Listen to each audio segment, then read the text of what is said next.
What's up, everybody? Welcome back to Chicken Noodle Gamer. I know it's been a hot minute since I've uploaded anything.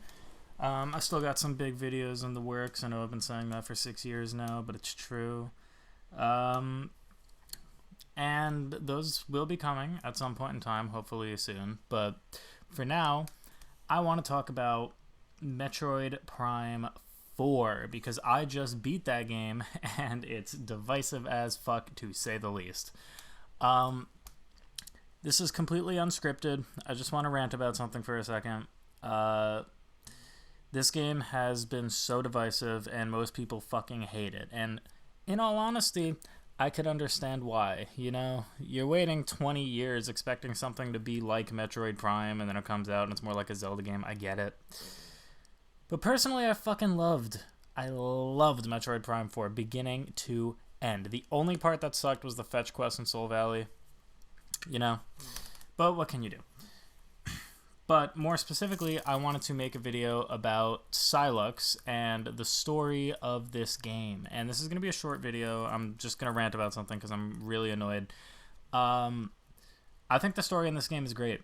But all over the internet, people are bashing it, shitting on it, comparing it to just the most absurd things, and completely misunderstanding everything about it. You know, which isn't anything new for the internet and the general population, especially when a story ends in like sort of a sad, tragic way. People don't like it. And I just want to go over it because all the shit that I've been seeing online, the majority of it, people don't even understand it. And I don't want to call out anybody specifically, but you could probably find my comment under one of their videos. There was a video I watched on Metroid Prime 4 that was coming from a channel that specializes in Metroid lore specifically, and he just completely fucked up the Lamorne story. Like, didn't understand the lore of the Lamorne even in the slightest. Just like every event was wrong, and then he's complaining about it. You know, my point is, not a lot of people are understanding this story or understanding what makes it tick. And maybe I could do a separate video on the Lamorne explaining them. I personally, I thought it was pretty interesting.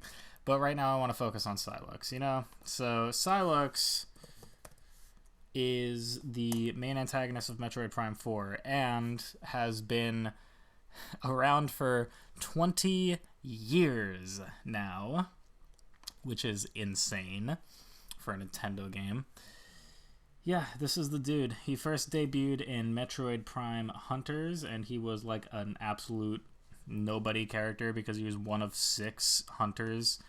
But funnily enough, he was the only one without a backstory, which was specifically requested from Kensuke Tanabe because he really, really liked Sylux, and he wanted to do something with him in the future. So he asked the developers to not give Sylux a backstory at all, so he could toy around with it later, which is interesting. And then, that was 20 years ago. That was 2006. And at that point in time, Metroid Prime 3 didn't even come out. So in the past 20 years, they've been building up Sylux. He was in Metroid Prime Hunters. He wasn't that significant. They teased him at the very end of Metroid Prime 3 with his ship following Samus, and then they teased him 8 years later, I think, in Metroid Prime Federation Force, where he's gathering Metroid, and now another 8 years later, we're finally here, Metroid Prime 4, ready to fuck shit up, Sylux himself, with rocking a sick new design, I might add. I fucking love this design, like, genuinely, I'm genuinely obsessed with it. Like, this design, pretty shitty. This design, fucking sucks. You know what design really, really fucking sucks? That one from Federation Force. All of these designs are dog shit. I don't like them. But this design is badass. I don't want to get too sidetracked. I don't want to just ramble about nothing. But, because that's kind of what I do when I'm unscripted. But basically, I just want to explain Sylux's backstory. And I want to go over his 100% completion ending backstory cutscene and explain why people are completely misunderstanding it. But first, I'm just going to give a quick rundown of the story. So basically, at the beginning of the game, Samus runs into Sylux, and he has Metroid, and the Metroid are latching on to people and brainwashing them. And so he's commanding an army of space pirates, and then they activate an artifact, a Lamorne artifact, that teleports them to planet Viros, the Lamorne planet. And basically, Sylux in lore doesn't really do much for the rest of the game. You fight him a few times, but he's fake. He fucks with you in Flame Pool in his spaceship, which is fake. This is a ship at the end of Metroid Prime 3. It's just a bunch of bullshit, you know. He's not real and for like the entirety of the game. But then you get to the end game, and he comes out and he's fucking badass. And I really like it because he hasn't spoken a word like the entire game and for his entire existence, you know. The end of Metroid Prime Federation Force, he doesn't talk. He doesn't talk in Metroid Prime Hunters at all. He doesn't talk throughout the entirety of Metroid Prime 4. It really gives you time to wonder who the fuck this guy is. 20 years, in fact. Now, personally, I'm not a big fan of the Metroid Prime series. I just find the lore interesting. I'm more of a 2D Metroid guy myself. That's probably part of the reason I really like Metroid Prime 4. But you gotta admit, like, Sylux, this is insane. He hasn't... Like, I can't think of a single Nintendo character that has been Marvel teased like this for 20 fucking years. So obviously there's big expectations for Sylux that I didn't personally have because I didn't have 20 years stakes in this story. But the payoff was really good in my opinion. You know, Samus keeps getting glimpses of his backstory, flashbacks of his tragedy, and then he comes out swinging in a sick-ass final boss fight. It's really fucking cool, and all your Federation troops sacrifice themselves to hold Sylux back, and it's a beautiful ending. It is a truly beautiful ending. But you don't get Sylux's backstory in the game. The only way you get Sylux's backstory is if you beat the game at 100% completion, or you scan the Sylux amiibo before you beat the game. Now, what I did, when I was playing the game, I thought Sylux was badass as fuck, so I wanted to buy the amiibo anyway. And then once I beat the game and found out that you need the amiibo to get the backstory cutscene, I was like, shit, and I genuinely darted straight to the store and bought it and came back. And then I realized you needed to scan it before you beat the boss, so I had to beat the entire game again while scanning the Sylux amiibo to get the cutscene, because I'm not going to watch it on YouTube. I'm not a fucking dumbass. But anyway, people have big issues with the backstory. Big issues with the backstory. And it's because people are being disingenuous. And that's the thing that happens. People are being super disingenuous and not giving it the credit that it deserves because they think that it's stupid. They're like, oh, yeah. They just simplify it. And I'm gonna run through it with you guys really quick. And we're just gonna see what we could pluck out of this, you know. I'm gonna try to keep the volume low so I don't get feedback on my mic. But let's see. Let's just take a look at it, because I want to explain why this is actually a really good backstory.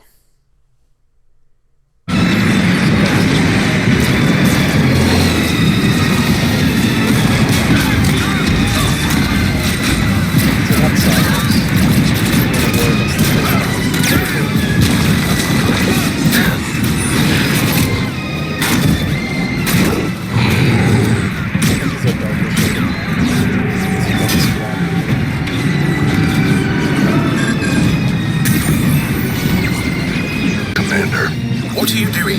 I've commanded your troops to hold your position. I've confirmed the pirates' new weapon, if I can seize it. No. I've dispatched Samus's team. Await their arrival and join forces. Yes, sir. So at this point, you could tell right here that Sylux is very prideful. He cares a lot about what he's doing. He maybe even is a little arrogant.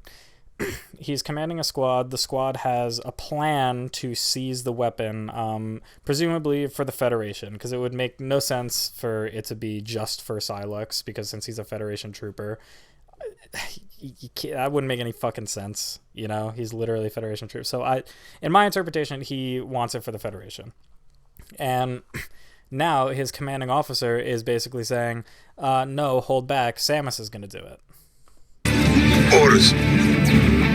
Sir, proceed as planned. Get me that weapon. So he disobeys direct orders specifically because he thinks that this is the right thing to do. They need to seize that weapon. They need it. The Galactic Federation could use it. And it's just the most tactically advantageous thing to do because not only do they get it, but they take it away from the space pirates. You know what I mean? It's a reasonable thing to think, I would say.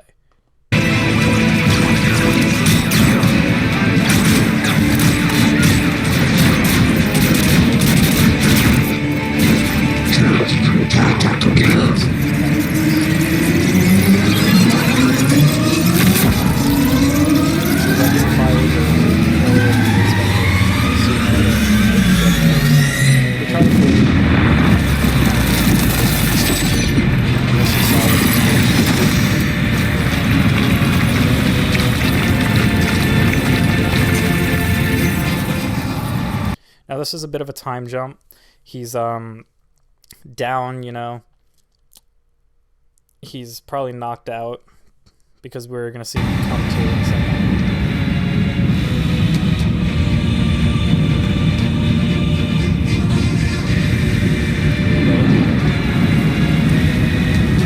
He's realizing what happened. He's getting his bearings, you know?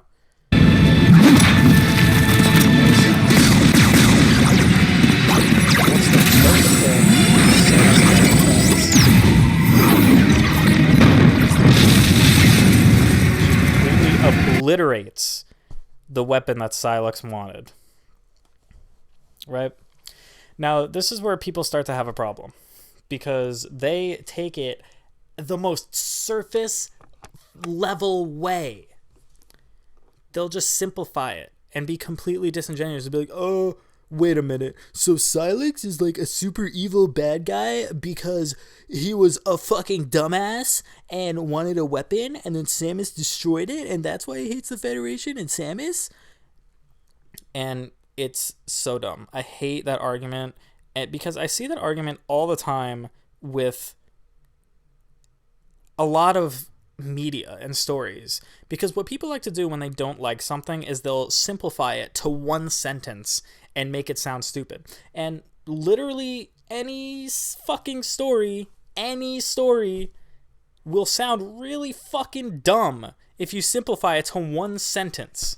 You know what I mean? I can take any story, simplify it to one sentence, it would sound fucking stupid. Super Paper Mario. Oh, what? Count Black got dumped, and now he wants to destroy the world? Obviously, I'm ignoring everything about that fucking story, but when I simplify it to one sentence, it sounds stupid. You know? Oh, fucking Anakin Skywalker is trying to destroy the world just because he, like, got groomed by an old guy. It's like, sounds fucking stupid when I simplify it to one sentence and you ignore all the subtext and context. But anyway, if you look at this and you have any media literacy in your fucking head, you could figure out, I'm sorry, I'm being really arrogant and pretentious. I understand that, but this is something I'm really passionate about, like storytelling and film and whatnot. So he's essentially what we just watched transpire is a prideful squad leader who is trying to do what's best for the Federation in his own way. And he thinks that seizing the weapon is the most advantageous thing to do. And in an attempt to do that, the weapon gets fired early, and he is the lone survivor. He himself slaughtered his entire squad by trying to do this. And they all are dead. He is fucked up. He's torn. He's already really fucked up. Obviously, you could tell. And then maybe he could still get the weapon. The weapon is still intact. It just got fired, but probably needs some time to recharge. We could probably still do what we got to do. But who swoops in?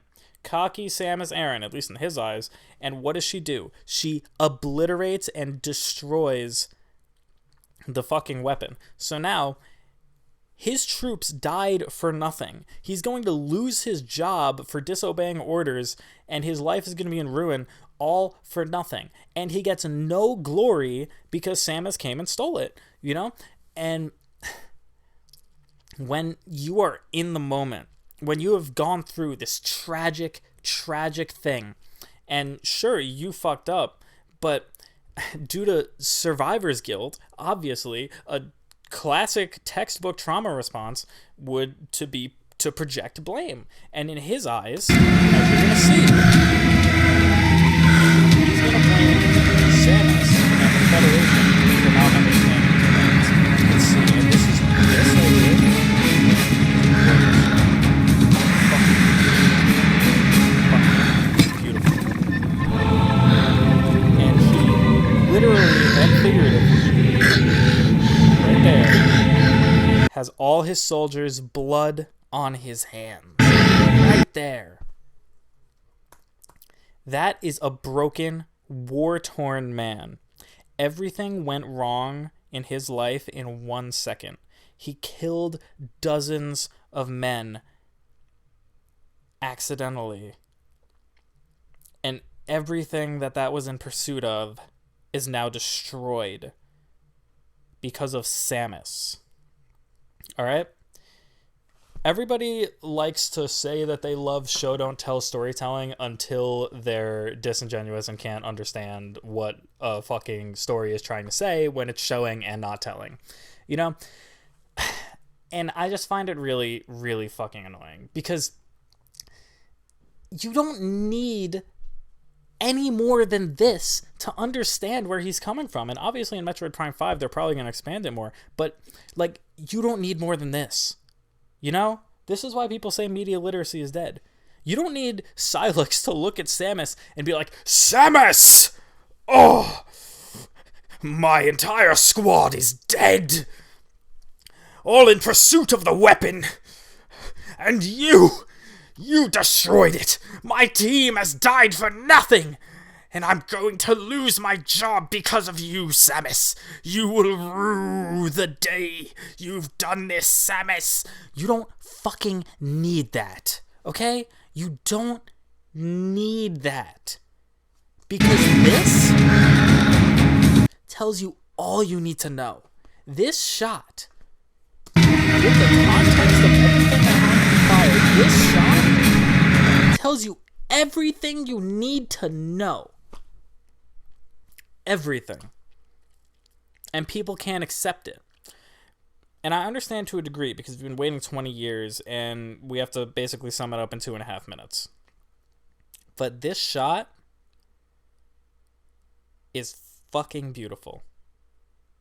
And Kensuke Tanabe has said in a recent interview that he comes from a film background to a degree. He majored in film in college or something like that. So, of course, he's gonna understand how beautiful this is in a way that certain people won't. And it's just disappointing. It's very disappointing that such a beautifully put together cutscene like this is getting wrecked on the fucking internet because nobody can understand what it symbolizes. And it's hardly even symbolism because it's obvious what happened. You watched it happen, you know? Ignoring all the dead soldiers, ignoring their perspective of the character, sure, it seems fucking dumb. Sure, it's simplistic, sure, it's stupid in your eyes in a way, I guess. But the thing is, when you're viewing media, you need to view it from the perspective of the character. Because that's where it's coming from. That's where the emotion and all of it comes from. Is from the character. Not from the writer, not from you. That's why when movies have like politically preachy dialogue that feels like it's coming from the writer and not the character, it comes off as really fucking dumb and pandery. Is because you need to look at it from the character. It's the same thing with like horror movies where people are like, oh, they're screaming at the TV, like, don't go in there, you dumbass, why don't you go this way? And it's like, yeah, it's really easy to say this shit from the perspective of a third-person viewer who isn't involved in any of this. You know? If you want to look at it from an objective standpoint, yeah, Sylux fucked up. Sure. Yeah, we know that. We know that he probably shouldn't have did that. We know that it was stupid. But if you look at it through the eyes of the character, then you could understand. He's so torn right now. He is so visually torn. And the fact that they could convey this without even facial expressions is another testament to how amazing this is. He has just had the worst day of his life. And when you get dozens of people killed from a shitty mistake, all in pursuit of one thing, and that thing is destroyed right in front of your eyes, and you lose everything because of it, the human brain cannot take accountability for that. It's very normal. It's really, really hard for the human brain to take accountability for the lives of 12 people and your entire job and just everything. Not even 12 people. He didn't just kill his entire squad. He killed like multiple squads. The human brain can't take the blame for all of that without destroying itself. And so as a trauma response, the blame gets passed externally. The blame goes to somebody else because it's easier to blame someone else, be angry about it, and go insane in pursuit of that revenge than it is to sit down and stew and accept what you've done. It's really hard to do that. And without proper processing of your own emotions and support systems, nobody is going to be able to do that. And Sylux isn't going to have support systems. Anybody that may have supported him, like Samus or his squad that all died, they're either dead or gone, or he pushes them away. He's going to get dispelled from the Galactic Federation. He's going to have nobody. This is an entirely reasonable reaction given the circumstances that Sylux is put in. And it really bothers me when people look at stuff like this and only pluck the most surface level observations out of it, ignoring all the context, all the nuance, all the nonverbal storytelling that is presented right in front of them. And all they could think is, oh, so he's just a dumbass. Oh, so he's just an asshole.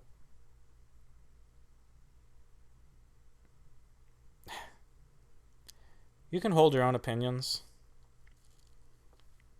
But I just wanted to give this as perhaps an alternate perspective.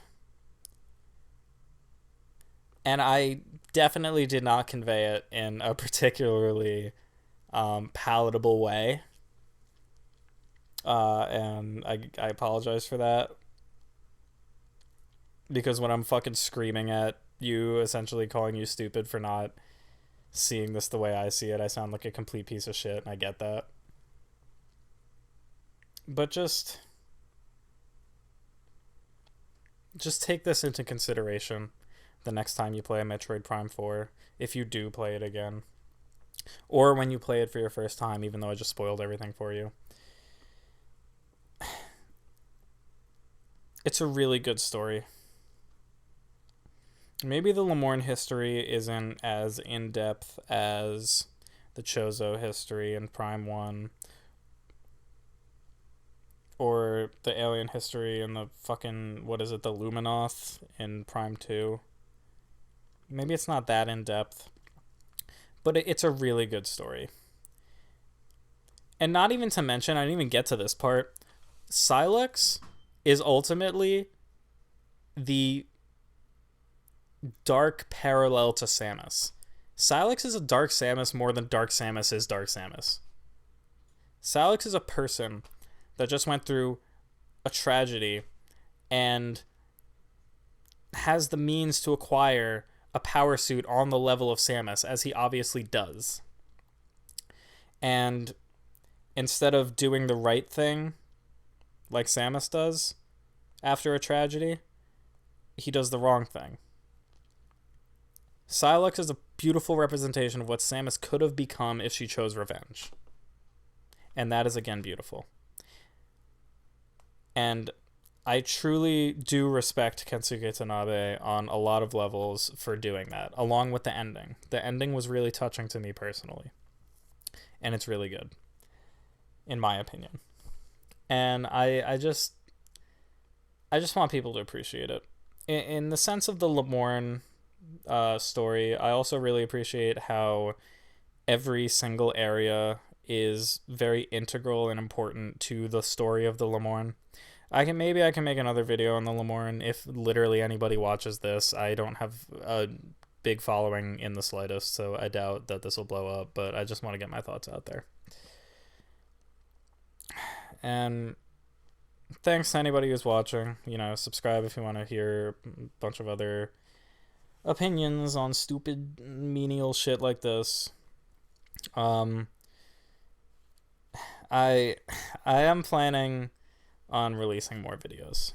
I have actually a big resurgence for the channel planned. That's underway to a degree. So I am gonna pop back on the scene at some point, but not right now. Y'all just have to wait. Anyway, I hope you enjoyed my anger-fueled rant, and have a good one. I'll catch you in the next one, whenever that is. Peace out.